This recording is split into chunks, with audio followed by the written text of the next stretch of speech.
طلاب السادس الاعدادي نفسيا قلق مرتبك، طالب الثالث متوسط نفس الشيء، طالب الطبية وطالب الهندسة وكلية التربية وكلية الآداب والقانون أكو شوية أكو شوية قلق. شو يسوي هذا الطالب هذا الشاب قبيل هاي الامتحانات؟ شو يسوي؟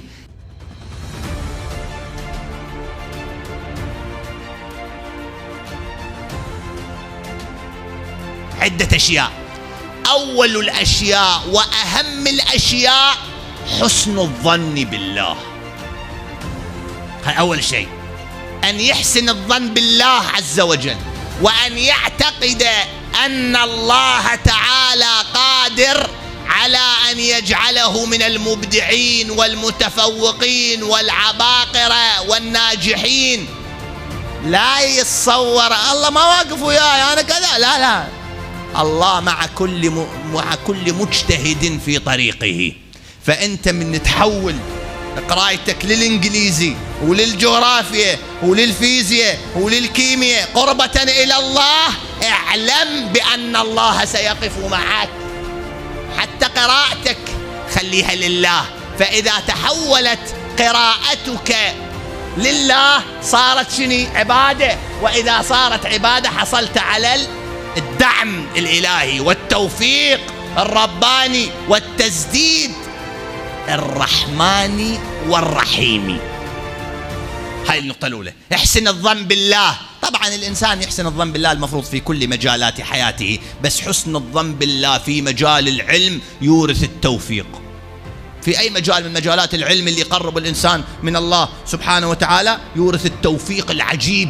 أنت تدرس دكتوراه، قول لله حتى من أتعين بالجامعة وأصير أستاذ جامعي أصنع جيل من الشباب مؤمن، صير الله يدافع عن الإنسان، يوفق الإنسان. هاي واحد، هاي النقطة الأولى. النقطة الأولى حسن الظن بالله. النقطة الثانية الثقة بالنفس. لا يتصور الإنسان إنه هو ضعيف. شلون الإنسان ضعيف؟ هو الخالق قوي، شلون هو ضعيف؟ منين اجى الضعف؟ الضعف كذبة، الضعف كذبة، الخضوع خرافة، النكوس أسطورة لا صحة لها. إنسان قوي أتحسب أنك جرم صغير وفيك انطوى العالم الأكبر. إنسان عظيم لأن الخالق عظيم. كان منين جاب الضعف؟ ماكو ضعف، لأن الله قوي، فهو الله خالقك وأعطاك نفحة منه. شلون منين جبت الضعف؟ ما أقدر. شايف بعضنا شلون يلطم؟ والله العظيم يلطم لطم، ما أقدر يا بعد. هو متوهم، جزعت وين جزعت؟ لا يكلف الله نفسا إلا وسعها. وين جزعت؟ ماكو شيء اسمه ضعف، ماكو شيء. أنت عظيم لأن الله عظيم، لأن خلقك عظيم. أنت قوي لأن الله قوي.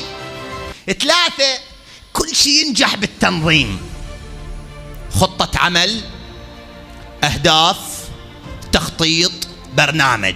البرنامج عبارة عن برنامج كبير، برنامج وبرنامج يومي، ويتقسم الوقت على ضوئه. ضع لنفسك أهدافا ورؤية وتخطيط وبرنامج ومبادئ. خلي أنت مملكة يا أخي. الإمام شو يقول؟ عليكم بنظم أمركم.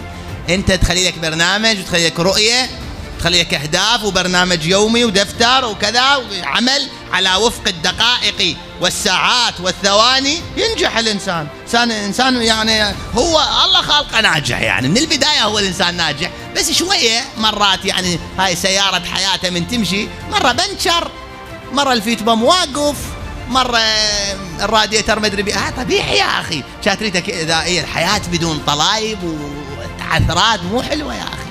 الحياة هي هيك يعني، حتى تبين الحلاوة بيها. زين إذا كلها ماشية ما يصير، كلها ماشية يعني راح تفقد لذة النجاح، شغف الإبداع يروح. فلازمك شوية طلابة، وهذا يغثك وهذا يوس عليك وذاك مدري شنو. الرابع يعني حسن الظن بالله والثقة بالنفس وتنظيم الأمور. رابعا أكو بعض الأشياء تقوي الذاكرة، يعني لأن الناس اليوم ينسون. ليش ينسون؟ يعني أكو عدة أشياء تخلي الإنسان ينسى، إذا يتركها هم يقوم يتذكر. من الأشياء اللي تخلي الإنسان ينسى الذنوب. الذنب، أي ذنب يأثر على الذاكرة. ليش؟ شكوت إلى وكيع سوء حفظي فأرشدني إلى ترك المعاصي، وقال اعلم بأن العلم فضل وفضل الله لا يؤتيه عاصي.